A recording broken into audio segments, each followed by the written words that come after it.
Welcome to High Truths on Drugs and Addiction, where national experts bring you facts and answers. I'm your host, Dr. Ronit Lev, an emergency and addiction doctor who has served at the White House and still practices on the front lines.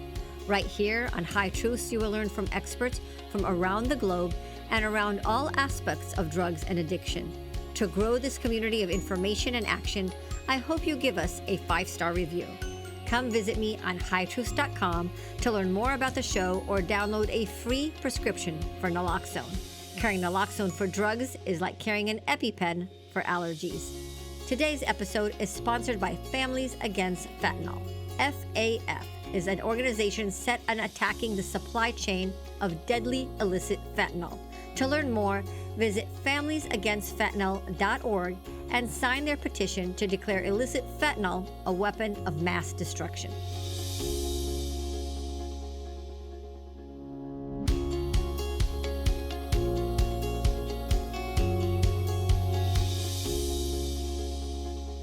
Hello again, High Truth listeners. Get ready for a China conversation.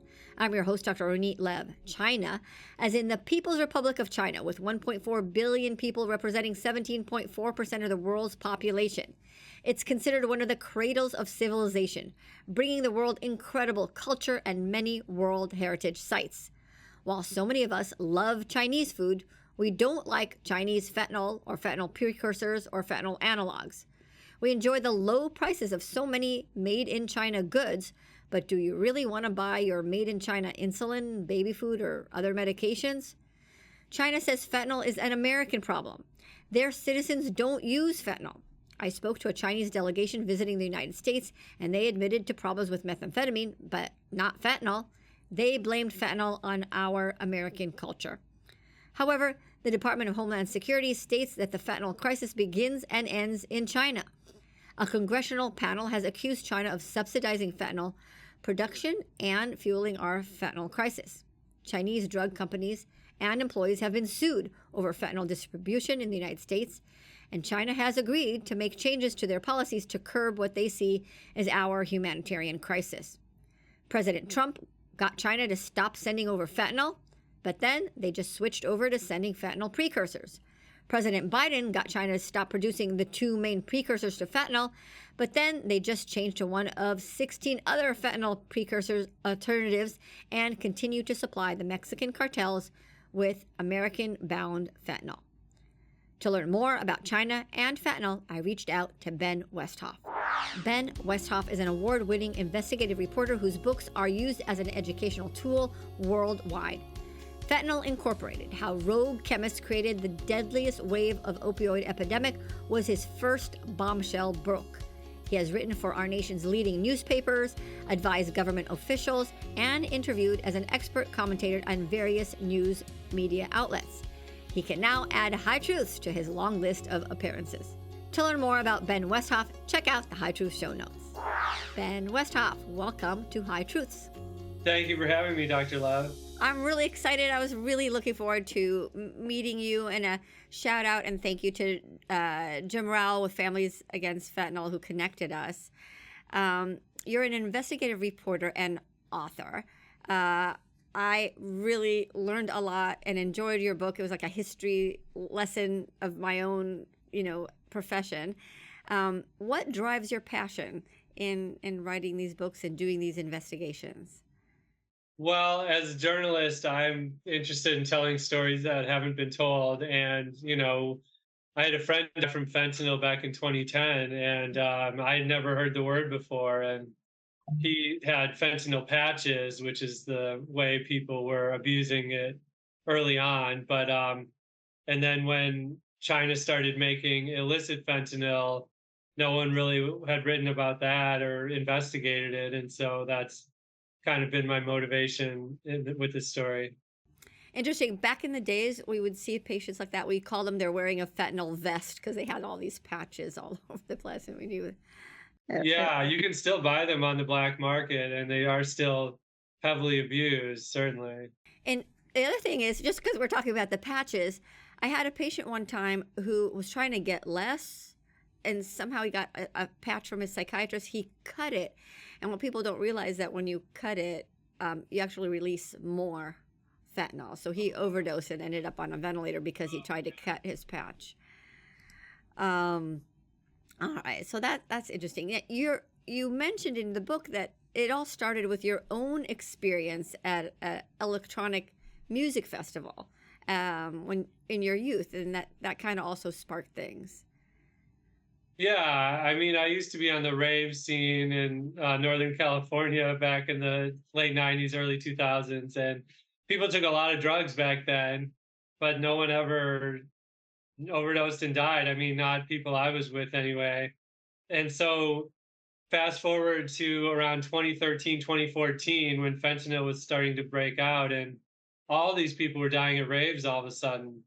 And the cause of death was always listed as ecstasy. And so, but that seems strange to me because, like I said, people were taking plenty of ecstasy when I was on the scene. And so that's when I started investigating and learning that these pills people were taking usually had no pure MDMA at all, the drug that's normally in ecstasy. Instead, it was adulterated with all these new research chemicals. They're known, psychoactive, novel psychoactive chemicals, MPS, and they were almost all made in China. And the most dangerous and potent of all of them was fentanyl. Wow. So the book, Fentanyl Incorporated, again, amazing history. It's not just a story about fentanyl. It's really a drug history. And you mentioned things like throughout my career as an emergency physician, like the fifth vital sign. And I remember when spice was a thing. It's still there, but not as much. Droperidol, designer drugs, the whole thing. So I really, really enjoyed it. Quite detailed. I'm very impressed. Like, how long did it take you to investigate all that and write the book? It was probably about 3 years. I mean, there was kind of a learning curve because, I'd heard of, you would call them designer drugs for a long time. And I always heard this term. And so I always assumed there was some chemist, some nefarious chemist in a lab, like experimenting and designing this perfect drug to kill the most people. But that's really not how it works at all. All of these new drugs are basically just like subtle tweaks on old drugs. And so they're, you take the chemical structure of known drugs like mescaline, for example, different psychedelics. And I talked about the original kind of mad scientist named Sasha Shulgin, who experimented with the scaffolding structure, it's called, of these drugs. So he had mescaline, but he changed a few of the groups and he subtly tweaked the molecule, and then he tested it on himself, and lived to tell the tale. And he invented over 100 new drugs this way. And so the same thing was happening with fentanyl and all its different analogs. So over the years, all these different scientists and legitimate medical labs working for universities have tried to find different drugs, create new drugs that they could patent and make money off of in the medical realm. But some of these, scientists tried to tweak the fentanyl molecule, and they weren't able to patent these drugs, but their research was out there. Their published papers were out there. And so then in the age of the internet, all of these old papers went off of just sitting on some scientists' shelves to being on the internet. And so these kind of rogue chemists had access to all this academic research over the years, and they started picking out scientists they knew specialized in drugs of abuse, drugs that could be used recreationally. And so then all of a sudden, 10 years ago or so, these chemicals started coming online. We say new, but really sometimes they were decades old. They had just never been used recreationally. And so then you have this whole group of people called psychonauts. These are like people who try new drugs for the first time. That's the Psychonauts, like a knot. psychonauts, yeah, like an astronaut, except you go on a journey in your psyche.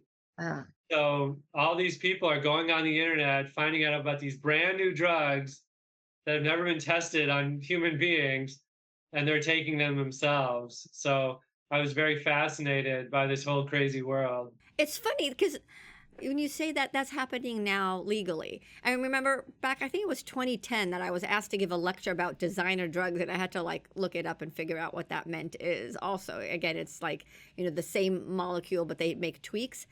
That's happening now with marijuana, not as a plant, but taking that a structure, what they call, but it's synthetic hemp, and they take these delta 8s and delta 9s, and they've never been tested, not even in rats, and yet they're sold legally in smoke shops.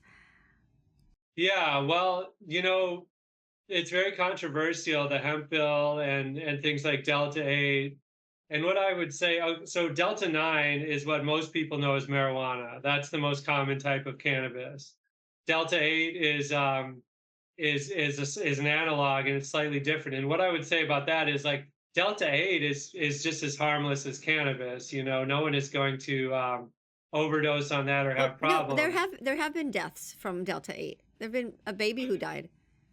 Well, but I was going to say, but the problem is stuff it's often not regulated by the FDA, and stuff that's sold as Delta 8 is actually the synthetic cannabinoids. And like you were talking about spice and K2, it's along that variety.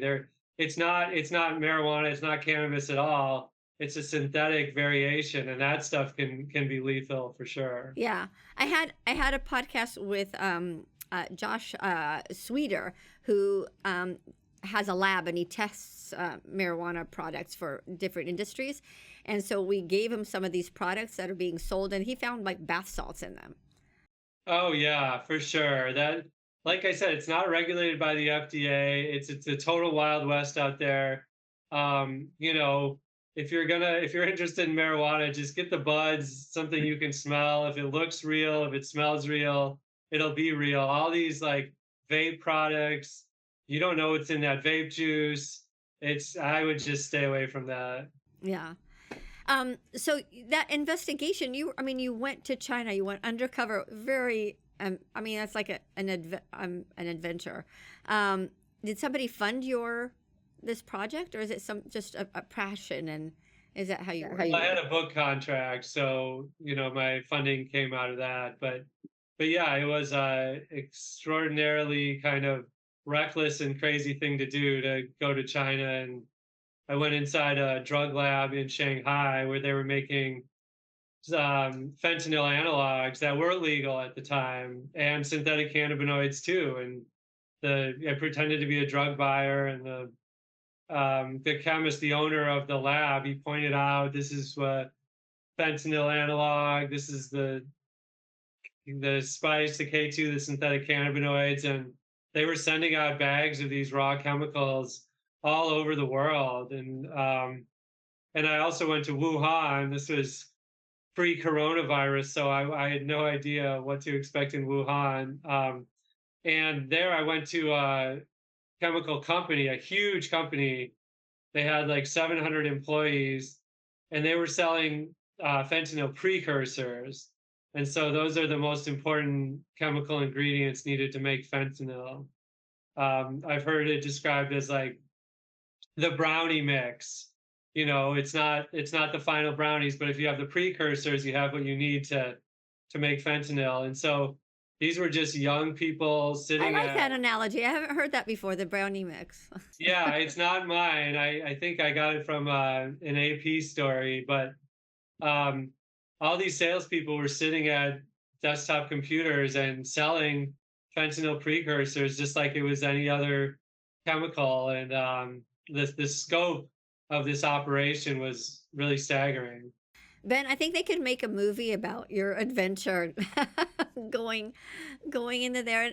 And when I was reading your book, I was thinking, this guy's a journalist. How is he masquerading as a chemist, like somebody who knows this chemistry language? Like, I feel like I'd like, and I was a chemistry major, that I'd mess up in the language of what I'm Yeah, asking. I messed up a lot of stuff. I mean, they said at one point, he was like, "So you want some of this fentanyl product? How much?" And I said something like 10 kilos, just kind of talking out of my rear end. And he was like, that would take us like 8 months of continuous work to make that. and they were like, that's not a realistic amount. You know, people order this stuff by the gram. You know what I mean? And so I yeah, there was a lot of hairy parts. And then, how about? I mean, what was your chemistry background? Because you had to know a lot about these different precursors, and I mean, it seemed like you knew a lot about that. Um, Well, I studied chemistry in high school and then in college a little bit. I'm no expert. I mean, my biggest challenge with the book was actually like dumbing it down, you know, because people get really like intimidated by these long chemical names. yeah. But I don't know. You're the first. You're probably the only book or even articles who gave so much detail about the chemicals. I think that was important because nobody else has done that. Yeah, you know, I think it's important because when you read in the news about all these new drugs, these news anchors and they have no idea what they're talking about. They're like, this new drug, it's worse than fentanyl. You know, this new drug, it's a zombie drug. You know, they have all these euphemistic Right. names. Or even in like recent current events, like, oh, China's gonna fix this problem. Like, really, they're gonna like stop one precursor. There's 16 others. Yeah, it's very complicated and like um to to understand, you know, like there are good drugs and bad drugs and drugs that are in between, and really it's the dose. You know, even fentanyl itself is an important hospital drug, of course, as you know, but they have trained anesthesiologists who know how to measure it in these tiny quantities, whereas on the streets, you know, it's possible to take a safe amount of fentanyl, but dealers on the streets have no idea what they're doing. You know, I talked to a guy who uses a Mr. Coffee grinder to grind up his fentanyl mixed together with his heroin, and and that's not going to work. And plus, the dealers don't even know what they have. Like they're getting it further up the food chain. It might already be adulterated. It might be stepped on 2 or 3 times. They don't even know. So it's a total mess. Yeah, I know. It is a little ironic that people sometimes have trouble trusting the medical profession, and yet like, oh, but my drug dealer, they know, they know better. So you again, harrowing story of you going into China. How you went undercover? You had to lie. Was that like scary? Like I would not have a good poker face. No, it was scary. You have to keep your lies straight. That's the hardest thing. You know, and obviously I don't look like what my idea of a drug dealer would be, but the good thing is like they wanted to believe me. You know, they have a financial incentive to believe me, and they do get, you know, like Westerners coming there all the time to buy these chemicals and sell them, and so I kind of had that sort of on my side. Wow. And uh and so you went, did you go several times? You said Shanghai and No, I only made one trip to China because you know, the State Department told me I could not go back because I might be on yeah, a list of some sort. I was doing journalism without a journalism visa, and that can get you thrown behind bars. yeah, yeah. Yeah. All right. There goes your future. I hope you got to see the Great Wall. I did, yeah, it was awesome. I loved being there. It was a great trip otherwise. Yeah. Wow. That is pretty scary. All right. So let's talk a little bit more about China. Um, China claims that fentanyl is a United States problem. It's not their problem. They maybe have fentanyl. Their citizens don't use fentanyl. Um, what's going on with that? I mean, and I think it's true. Their citizens don't use fentanyl. They probably get in trouble if they did. Yeah, well, certainly the United States and Canada are the only major countries that have a fentanyl problem, and it's directly sprung out of the overprescription of OxyContin and Purdue Pharma and all that story we've heard. So, you know, China is right. We do have a demand problem, but China is the supplier, and nowadays it's the precursors that are sold to the Mexican cartels who push it north of the border. So like you said, China doesn't have a fentanyl problem, but their citizens do have problems with other drugs like heroin and meth, for example. And China makes a very concerted, strong effort to crack down on drug abuse in its own country, and you can get the death penalty really for possessing only fairly small amounts of these drugs. And so, but it is ironic that they don't crack down on fentanyl in that same way. And it's, you've got to think that the reason is because its own citizens aren't affected. A lot of people ask me if they think it's some sort of conspiracy to win a type of a non-traditional form of warfare to try to poison the US. And I haven't found any, it's kind of smoking gun evidence about that, but I think it's a more simple answer than that. It's really just about money. And China has been trying to grow its chemical industry and its pharmaceutical industry. And so it actually gives all these tax breaks for export of chemicals, including fentanyl and all sorts of stuff. And this, the national leaders, I don't think want China to be known as the drug pusher to the world, but local leaders, if they have companies in their provinces that are employing a lot of people, paying a lot of taxes, even if it's with these, unethical drugs, they have a strong incentive to look the other way. Yeah, it is interesting because for the conspiracy theory, Wuhan gave us COVID and fentanyl, and it hurt America, both those things, and the world. Yeah, Um, well, Wuhan is known as kind of for its major universities and strictly its chemical industry. And so it's kind of a pipeline from one of these, top students to these chemical companies. And of course, the vast majority of them work for legitimate companies, but there's also some, there's a lot of work in this sort of gray area, you would call it, making chemicals that are legal in China but illegal in the US. And it's very easy in this competitive environment for these chemists and lab owners to justify it. They say, well, it's legal in China.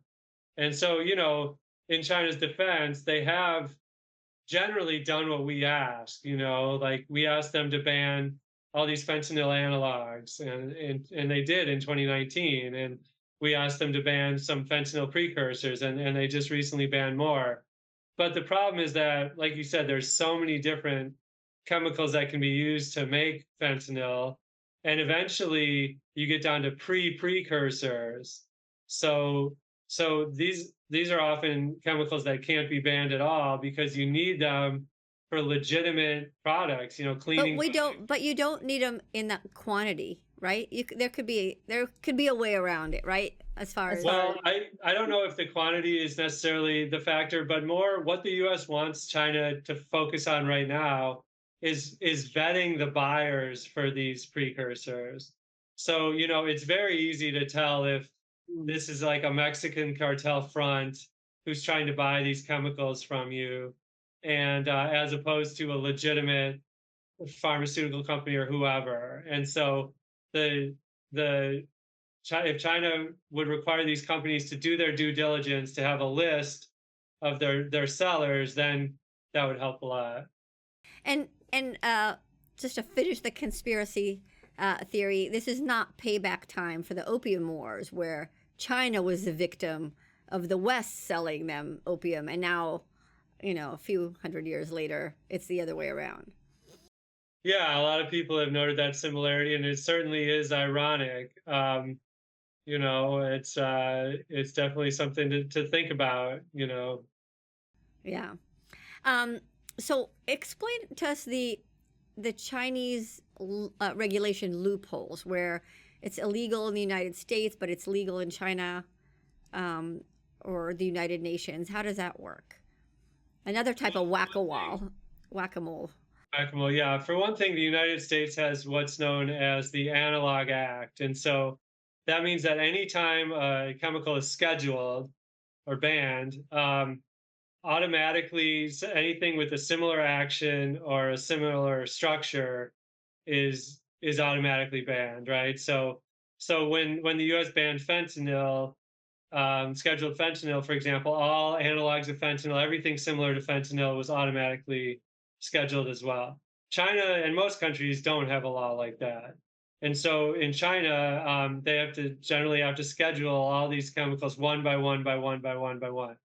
And so this is a long process. I mean, there's literally infinite types of fentanyl that you could make, right? And so traditionally, what happens is a drug will become popularized, like on the internet or something, and no, it will just have a smaller group of people who are buying it, and then it gets to be more and more popular, and then finally the government finds out about it.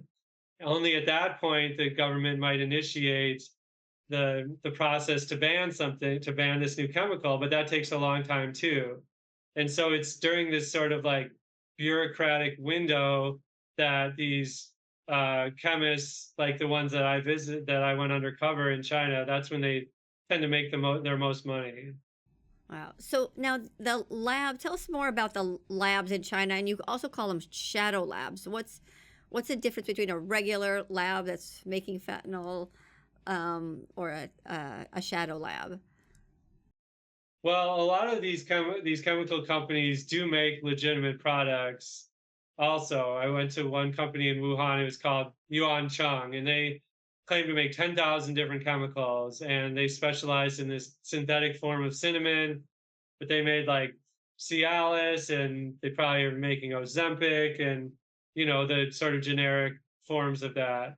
And so that may all be true, but then sometimes at night they might be making some of this more gray market stuff. I mean, the crazy thing about Chinese drug traffickers is that most of these are law-abiding companies who want to follow the law. And so the moment that China bans this certain chemical, they actually will just throw the rest of their stock away. They fear the government, and so it's just a very different environment than we're used to here in the West. Wow. And the Congressional House Committee accused China of subsidizing or incentivizing fentanyl production. How does that work with the government? How is the government indirectly funding and incentivizing fentanyl sales? That was a finding. That was the finding from my book. Actually, I was glad, and I was featured in that report. There's a number of different ways. One is what I mentioned, the tax rebates. It's called the value added tax rebates, for exports of fentanyl and other chemicals. You get a tax rebate on the money you spent for the raw ingredients, for example. They also have sort of grants that companies have gotten, like this company Yuan Cheng in Wuhan. They received some grants, $50,000 here, different sizes for developing different products. They're considered biochemistry is considered in China to be a high tech industry. So these chemical companies are part of that industry. And so since China is looking to build up its biotechnology, its high tech industry, a lot of these companies get subsidized land in these like office parks dedicated to tech. Ostensibly they get to take advantage of that, and even funding for like A&R and things like that. And so these are incentives that are intended for legitimate chemicals, but it spills over, in the companies making these gray market chemicals take advantage of it as well. So is it coming from legitimate companies, and then at night they like turn on their side business, their fentanyl precursor business? Well, sort of, except that I mean, that definitely happens, and there are plenty of labs making completely illegal chemicals in China too. That's just like any other country. But are those illegal companies getting the tax breaks and the land and the car and the vacations? No, they're not getting these government subsidies. It's just companies that are following the letter of the law and making these chemicals that are, um, like I said, the gray market, meaning still legal in China but banned in the U.S. And so when you said shadow factories. Is that what you meant? Not the completely illegal ones, but the ones that are have a. Yeah, I mean, I don't know if that's my term. I may have quoted someone who said that. I think there are definitely like people making illegal stuff on the same equipment at night. I've heard actually more about like knockoff purses. Like there might be a company, plant that makes like a Fendi bag or a Coach bag or whatever, and then for legitimately like for the real company. But then at night, there's like people who make the knockoff bags using the same equipment, and I think that's sort of the idea. Interesting. So, I mean, that's kind of a sobering thought when you're saying that there is Chinese made Ozempic, baby food, insulin. Like we know that a lot of times when we buy stuff on Amazon, it's made in China. And a lot of times it says made in China, but I don't think most people want their medications made in China. Yeah, with stuff like Ozempic, it's a big issue, and the problem is that Ozempic is really expensive, and a lot of name brand pharmaceuticals are, and so there are plenty of people who try to buy that drug, the generic version of that drug, online, and they're getting it from these Chinese chemical companies, and often there can be all sorts of adulterants in it, very dangerous stuff. And I've actually been working with a company called Transparency that's focused on developing testing kits for these online meds people buy to find out if they're real. You know, it reminds me of, did you see the movie? I don't know if it was on Netflix, but it was about a cosmetics made in China that look exactly like brand expensive cosmetics, and people would buy them because they're cheaper, and then they'll put on the lipstick and then their lips are glued together because it has glue and it's not like the pure product. It seems to me like the same kind of thing. Like you could make a little movie about that, and instead of like cosmetics, it's medications. Yeah, it's and this is like a much bigger market too than something like fentanyl. These are people, law-abiding people who are just trying to save money by doing this, and the market is huge. So it's a real issue. So what about the people who are selling these precursors? Like you mentioned in your book, who is the largest seller of fentanyl precursors? There's an individual. Well, at the time, yeah, it was this company in Wuhan that I investigated called Yuan Cheng, and the CEO is named Ye Xuan Fa. And I met him. I interviewed him twice. Once when I was undercover, and then again when I admitted I was a journalist and did it properly with the translator. Um, and he was indicted after my book came out, by the U.S. Department of Justice with a $5 million reward offered for information leading to his capture. But he hasn't broken any laws in China, so he's a free man there, and he probably will not be arrested unless he is dumb enough to fly to the U.S. or something where people could, on vacation or something, where he could be arrested getting off the plane. So is he still at it? Yeah, their company still operates. Yeah, another journalist, a German journalist, actually visited, kind of retraced my steps just recently. I wrote about it on my Substack newsletter, which is called Drugs Plus Hip Hop. And he found the company was still operating, but it was just a kind of a shell of itself. There were like I said, there was like 700 employees at its peak, but now it's just a tiny fraction of that. So James Rowell, both our friends, his son Tom died sadly from fentanyl, and it was traced straight to China from his cell phone. And he's suing for wrongful death of Fujing Cheng Zhang. I'm probably saying the name, mispronouncing it. But did you run across him? He's apparently running free in China as well. I think so. I would have to look. I believe I'm familiar with that name, but yeah, that's another way besides buying it on the street, which comes through the Mexican cartels, but buying off the dark web directly from China. And that's very common. And unfortunately, there's just not a lot that we can do. I mean, there's been an effort by the U.S. Department of Treasury to financially punish these actors, and I think there's been some headway with that, but another really big issue, in fact, financially a much bigger issue than fentanyl itself, is money laundering. And the Chinese actors have like stepped into this game in a big way. The Mexican cartels are making billions upon billions of profits in cash, and so they need someone to launder this money. And so these Chinese facilitators have started to do that, and I think that's sort of the next front in the fight against fentanyl, is to try to stop these money launderers, because without them, the whole system will kind of grind to a halt. Can you give us an example of how that money passes on from, and does it happen in our country, under our nose?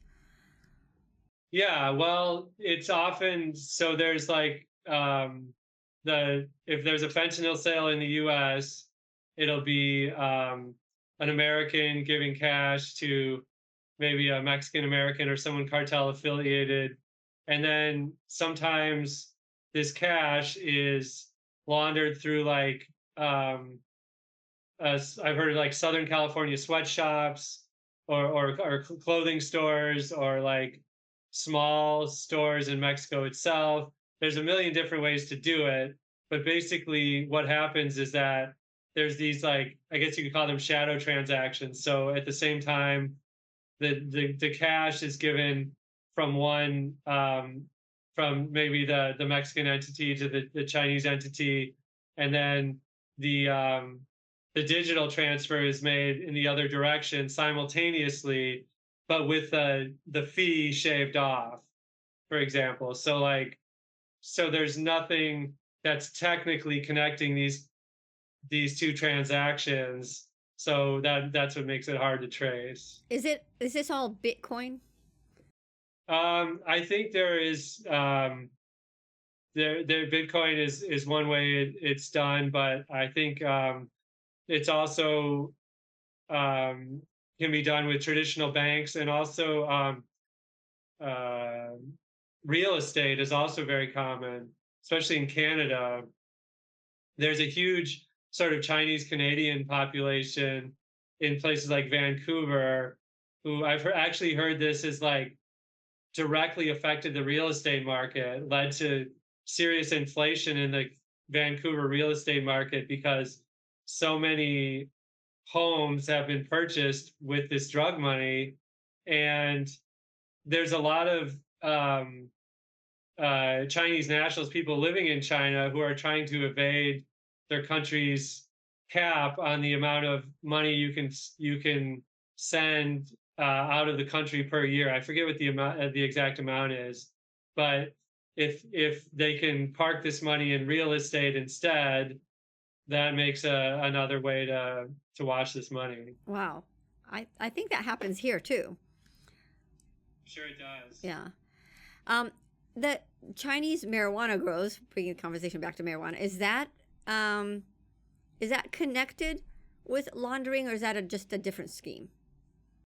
Well, the Mexican cartel is used to dominate in marijuana sales too, to the United States. It would be grown in Mexico and sold here.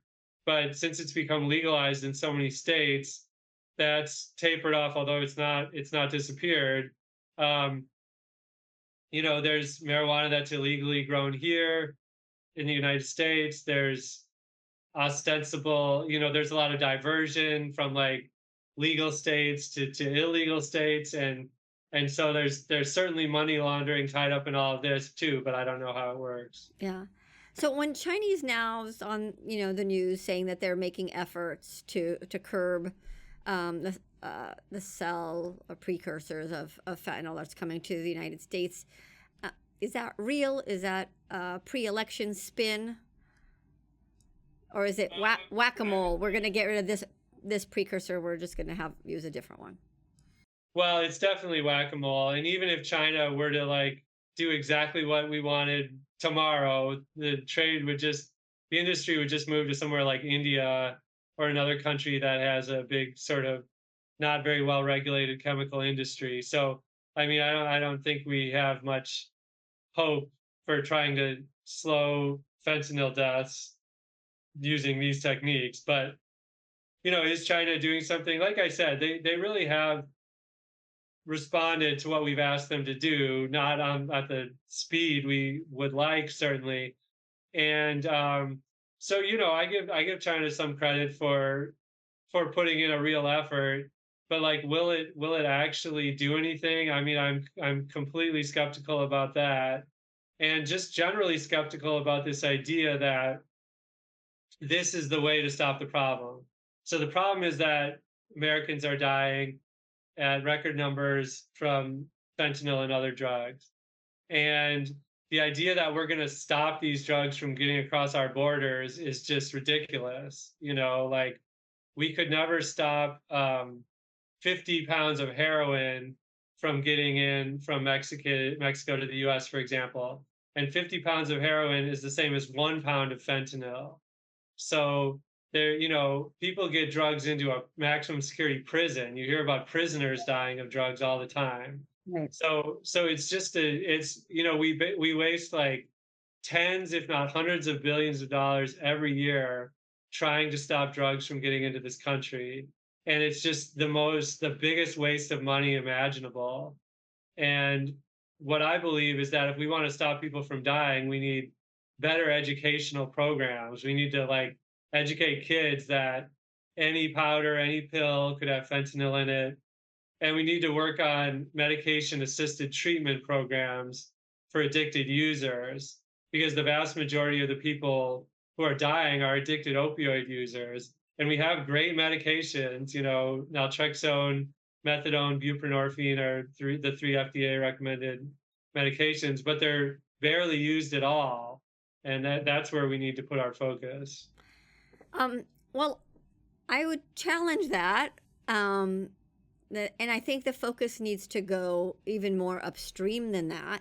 Because if you're saying that, China is sending fentanyl to America and Canada because we have more of a demand for drugs and the rest of the world doesn't, then we need to work on demand reduction, which is education. But really, drug addiction is a pediatric disease. It starts when you're young. So we need to teach life skills, resiliency skills of how to manage life when it's hard without going to drugs. Yeah, I just completely agree with you on that. Yeah, and if you look at, because you kind of said at the beginning that the whole fentanyl crisis was born out of our opioid crisis, the prescription one, the one that me and my colleagues were part of with big pharma. We stopped that. And at the time we had two patient populations, one that were addicted, they would come to me with a bucket of medications. And I'm like, oh my God, what am I going to do with this? I need to just keep you alive somehow. That was like harm reduction in those days of like, how do I manage your medications? I can't take them away from you, but I need to keep you alive. Versus let's prevent the new generation of Americans being addicted to pain medications in the first place. And we fix that with that front end solution. So I kind of feel like that's the strategy we need here for our demand reduction. Yet we have this huge drug culture where it's okay and normalizing drug use. So we're in a predicament. Yeah, well, the question of harm reduction is definitely something a lot of people are talking about and have different viewpoints on. And well, I think the different viewpoints is because harm reduction is important for a subset of the population, right? It's not meant for kids who don't use drugs. It's meant for the very people, my patient population that comes to the emergency department. They are homeless. They are severely addicted. They have, they're maybe not really ready to get treatment. So we need to just keep them alive somehow. And there's a role for that in that population, but to expand it to the as a universal thing, that's I think where it becomes a problem. Yeah, well, harm reduction means different things to different people, and I would put even That's the problem. education in, that bucket. But certainly, like for in Switzerland, it's a very much smaller population, much less diverse, but they do things like they give heroin to long-term addicted users. This is government supplied heroin, and you have to have been addicted for more than 2 years or something, and you have to use it in the facility, etc. And so they've had good results because it kind of puts the drug dealers out of business.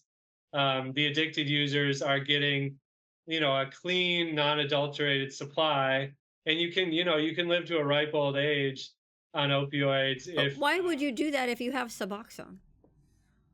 Well, it's not it's not the same for an addicted user, and they you know I mean people who like heroin. I'm not an expert on like a difference between those two, and I don't know that there's a study comparing them, but in terms of the Switzerland group, it's just it had the effect of putting the drug dealers out of business largely, which meant that they couldn't market to the next generation coming up. And so I'm not saying like the US is ready for that, but there's so many different ways to think about it. And, the places like Vancouver, San Francisco have really extensive harm reduction programs, but they're not seeing very good results. So it's very much still an open question. Yeah, I think the things are really different here. I mean, we could look at again marijuana, where we have a legal market that has not had a dent in the illegal market. Well, places like California, yeah, is famously kind of the legalization has has not had the effect of shutting down the illegal sales at all. It's like the majority are still illegal sales in California. I don't know if that's exactly right, but illegal sales still are huge in California. Other states have had better luck. I mean, we've had some sort of ancillary negative effects of the legalization of marijuana. There's a lot more deaths, people driving while high, for example. More sort of kids with, it affects, It's youth a population. it's a risk factor for psychosis. I don't think the majority of the public Psychosis, realizes yeah. that, right? So I mean, I guess that's why I like talking about marijuana, because it's still kind of like what you said at the beginning. As an investigative reporter, you like to go and explore things where people haven't been, and I feel like this is a if you're using heroin or fentanyl or meth, you kind of know that that's not so good. If you're smoking a cigarette, you know that that's not healthy, and you're making an informed choice of doing that. But yet the whole America says marijuana is good, it's healthy, it's a medicine, and you don't know that it's that if you're between the ages of 9 and 12 and you use marijuana, you're at 11-fold risk of developing psychosis, or that if you have a heart condition, that's probably not the right drug for you. Yeah, I mean, I wrote a story on this. Like, marijuana is not health food, and we shouldn't treat it as such. At the same time, like if marijuana displaced alcohol as like the primary like way people relaxed on the weekends, would that have net positive health public health consequences? Maybe. I mean, it's I just well like wait. No, I don't think so, because depending on the amount of alcohol, that's also unhealthy, and we have rules for that, and we have really good worldwide regulation for alcohol. If you're buying a beer or a wine, you're not worried about having methyl alcohol and going blind, right? yeah, well, I'm assuming that, we there is sort of Regulation. That's the problem. We've been promised, and the public believes that if they go to a nice fancy pot shop that looks like the Apple store, that they're getting, you know, but I mean, like alcohol has been completely normalized in our country, and there's like, if you don't drink, you get all sorts of pressure from everyone. It's like it's so incredibly ingrained in our culture, and it's so destructive. You know, we've been talking about the opioid crisis for so many years, but alcohol has killed just as many people, if not more. Yeah, that's true. And at least there are like dietary guidelines for alcohol. You know, saying, you know, like if you are drink more than 3 as a woman, 4 as a man, you know, then you're an at-risk drinker. So we've quantified that. But with marijuana, again, you don't know the quality, you don't know the people, like, again, we're on this health craze, but they insecticides, pesticides, contaminants. Yeah, there's a lot of pesticides in marijuana for sure. You know, we're in the really early stages. At some point, there will have to be some sort of national guidelines when it's right, you know, when it's federally regulated. But right now, it can be pretty crazy out there.